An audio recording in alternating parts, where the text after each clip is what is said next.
अंग्रेजों ने एक कानून बनाया सन 1860 में इस देश में। उस कानून का नाम रखा इंडियन इनकम टैक्स एक्ट, आपकी आमदनी पर कर लेने का कानून।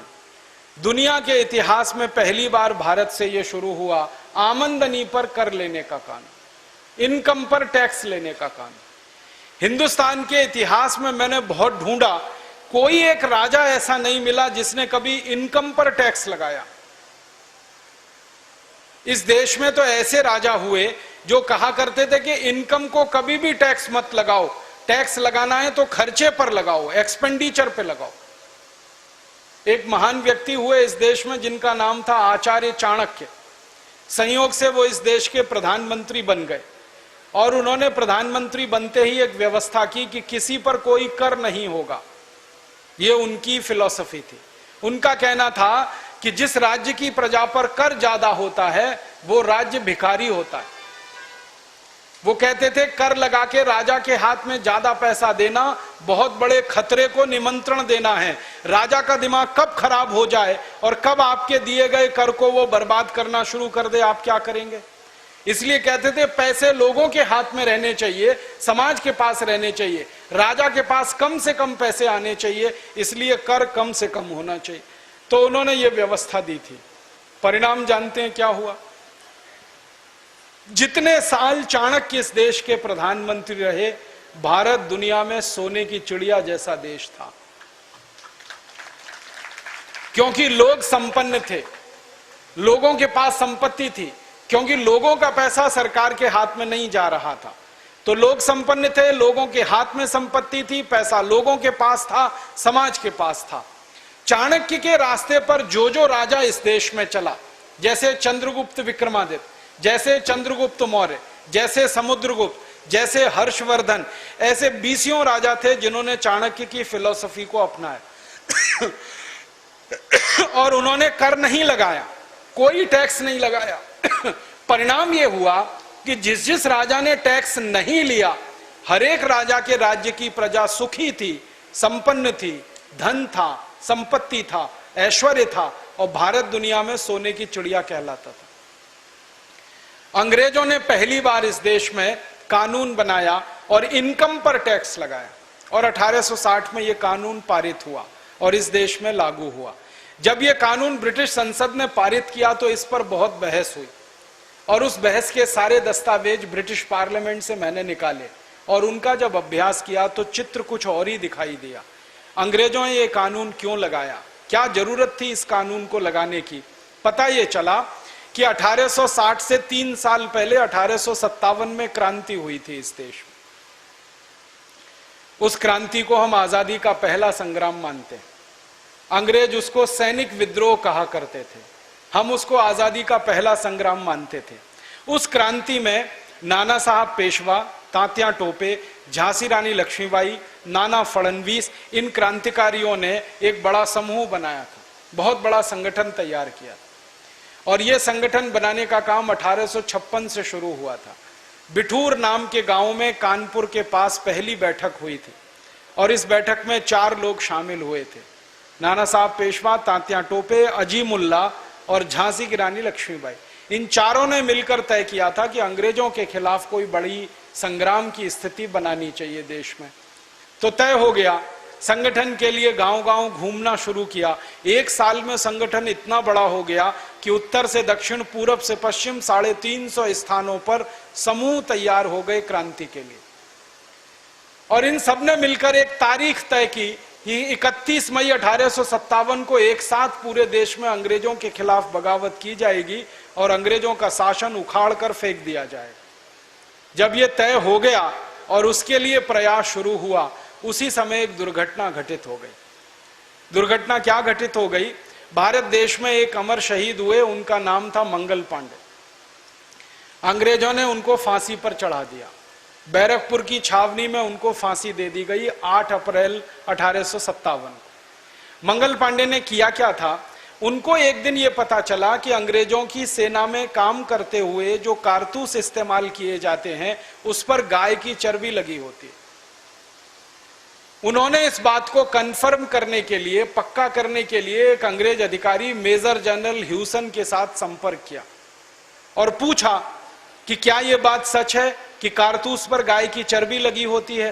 ह्यूसन ने कहा कि मैं कुछ नहीं कह सकता, यह सच भी हो सकता है, नहीं भी हो सकता है। मंगल पांडे को गुस्सा आ गया। उन्होंने कहा यह क्या बात है, सच भी हो सकता है, नहीं भी हो सकता, एक जवाब दीजिए, या तो यह सच है या तो यह झूठ है। ह्यूसन ने जवाब नहीं दिया। मंगल पांडे ने अपनी गोली से ह्यूसन को ढेर कर दिया, मार डाला।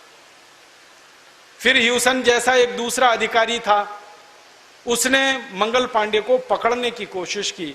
दूसरी गोली मंगल पांडे ने उनको उतार दी। बंदूक में 2 ही गोली आती थी, दोनों उन्होंने उतार दी। 2 गोली और भरने के लिए जब तक कोशिश कर रहे थे, तब तक कुछ अंग्रेजों ने उनको पकड़ लिया। पकड़कर उनके ऊपर मुकदमा चला। 10 दिन के अंदर उनको फांसी की सजा सुनाई गई। मुकदमा 29 मार्च से शुरू हुआ था, 8 अप्रैल को उनको फांसी दे दी गई। जिस बैरकपुर की छावनी में मंगल पांडे को फांसी हुई, उस बैरकपुर की छावनी के 1100 भारतीय सैनिकों ने अंग्रेजों के खिलाफ बगावत शुरू कर दी। उन्होंने नौकरी छोड़ दी, अपनी वर्दियां उतार दी, टोप उतार दिए, और बैरकपुर से थोड़े दूरी पर गंगा नदी बहती है। गंगा नदी में जाकर उन्होंने हाथ में गंगा जल उठाया और कसम खाई कि जिन अंग्रेजों ने मंगल पांडे को फांसी दी है, उन अंग्रेजों को अब हम भारत से निकाल कर ही दम लेंगे। फिर ये 1100 सैनिक गांव-गांव फैल गए, 5-5, 7-7 के समूह बना दिए।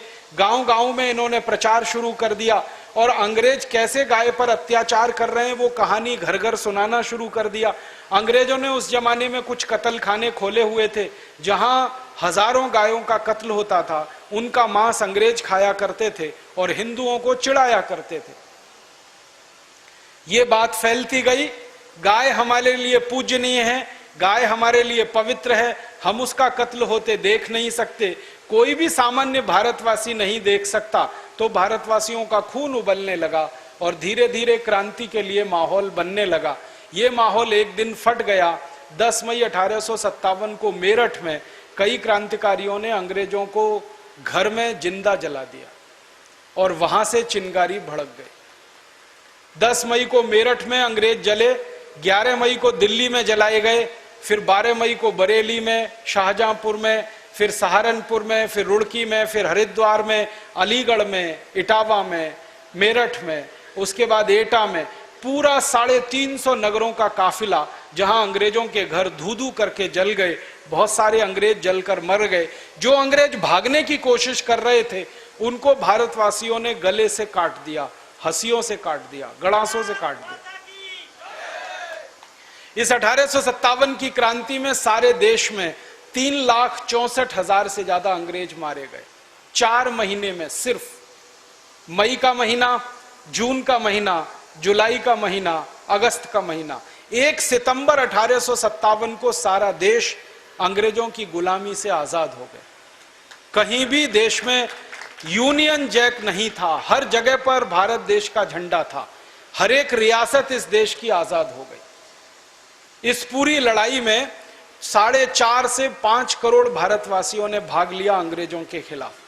कितनी बड़ी लड़ाई थी, आप अंदाजा लगाइए कि 4.5 करोड़ भारतवासी अगर हंसिये से भी लड़ रहे हों, तलवारों से भी लड़ रहे हों, तो 4.5 करोड़ हंसिये बनाने के लिए लोहा लगा होगा। उस लोहे को लगाने के लिए हजारों मीट्रिक टन कच्चा लोहा लगा होगा। उस कच्चे लोहे को गलाने के लिए हजारों भट्टियां बनी होंगी। उन भट्टियों में लोहा गलाने का काम किसी ने तो किया होगा।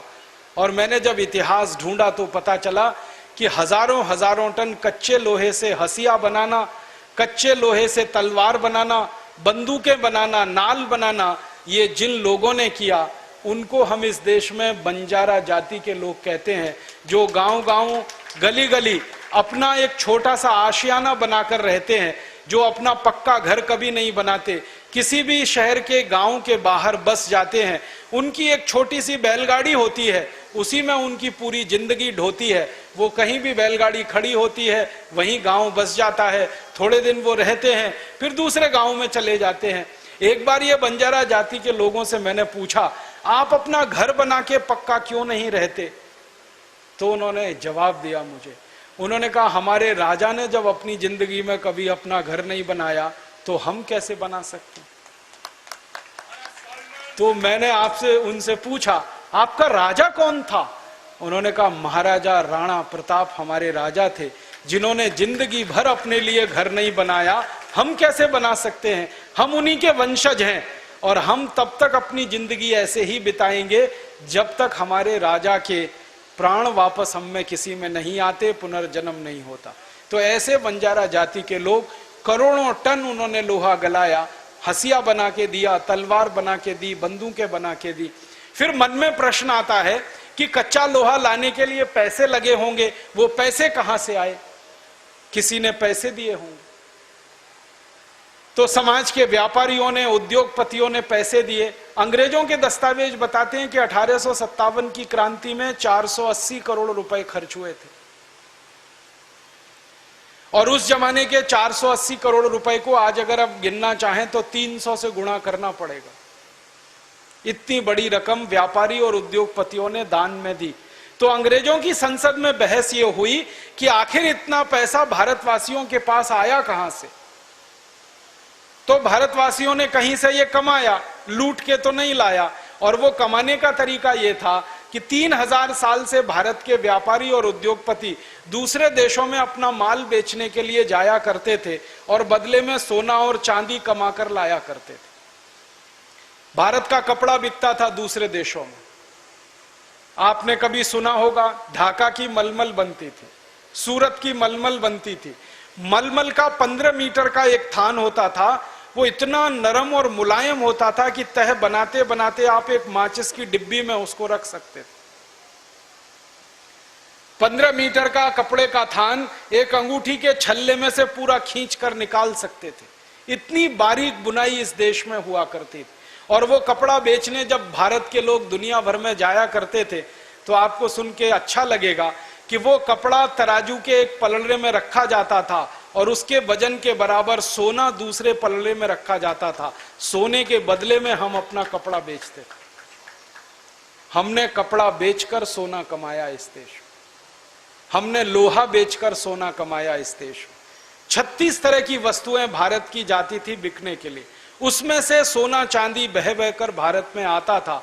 और 3000 साल भारत निर्यातक देश था दुनिया का। 33% से ज्यादा निर्यात भारत किया करता था दुनिया में। 27% से ज्यादा दुनिया की आमदनी थी इस देश की। उस कारण से देश सोने की चिड़िया हो गया था। तो अंग्रेजों की संसद में जब ये सारी बात बताई गई कि भारतवासियों के पास धन और संपत्ति कहां से आया, तो अंग्रेजों ने तय किया कि भारतवासियों के पास अब धन छोड़ना नहीं चाहिए, वरना ये धन अगर भारतवासियों के पास रहेगा दोबारा फिर क्रांति होगी, तीसरी बार फिर क्रांति होगी और हम तो भारत में राज नहीं कर पाएंगे। तो भारतवासियों का सारा धन छीन लेना चाहिए। इसके लिए अंग्रेजों ने कानून बनाया, इंडियन इनकम टैक्स एक्ट। और कानून में व्यवस्था यह की गई कि 100 रुपए किसी भारतवासी के पास हैं आमदनी के, तो 97 रुपए उससे छीन लिए जाएं। इनकम टैक्स 97% लगाया गया। फिर उससे अंग्रेजों को संतोष नहीं हुआ। अंग्रेजों की संसद ने और एक फैसला किया कि भारत का उद्योगपति और व्यापारी कोई भी सामान का उत्पादन कर रहा है तो उसके उत्पादन पर भी कर लगाना चाहिए, एक्साइज ड्यूटी। वो 350% उन्होंने लगाई। फिर उन्होंने एक और फैसला किया कि अंग्रेजों के देश भारत के व्यापारी अगर कोई माल बेचते हैं उत्पादन करके तो बेचने पर कर लगाना चाहिए, टैक्स। उसको सेल्स टैक्स कहा। मुनाफा कमा रहे हैं तो इनकम टैक्स, बेच रहे हैं तो सेल्स टैक्स, उत्पादन कर रहे हैं तो एक्साइज ड्यूटी, माल को एक गांव से दूसरे गांव लेकर जा रहे हैं तो octroi tax, road tax, toll tax, municipal corporation tax, house tax, property tax, 20 तरह के टैक्स उन्होंने लगा दिए। उद्देश्य एक ही था, लूटना है भारतवासियों का पैसा। अब अंग्रेज ये सारा पैसा लूट लूट कर भारतवासियों से लंदन ले जाने लगे और इस देश की टैक्स व्यवस्था के चलते 100 साल के अंदर भारत सोने की चिड़िया से कंगाल देश बन गया, भिखारी देश बन गया। मुझे अफसोस और दुख इस बात का है कि गोरे अंग्रेज जब इस देश पर टैक्स लगाकर माल लूटते थे, पैसा लेते थे, लंदन लेके जाते थे और लंदन में जमा करते थे, तो लंदन अमीर होता गया, भारत गरीब होता गया। इंग्लैंड अमीर होता गया, भारत गरीब होता गया। तो भारत के क्रांतिकारियों ने सपना देखा एक दिन अंग्रेज चले जाएंगे तो अंग्रेजों का टैक्स कानून भी चला जाएगा, भारत के लोगों की लूट भी बंद हो जाएगी, भारत फिर से समृद्धशाली और संपत्तिवान देश हो जाएगा।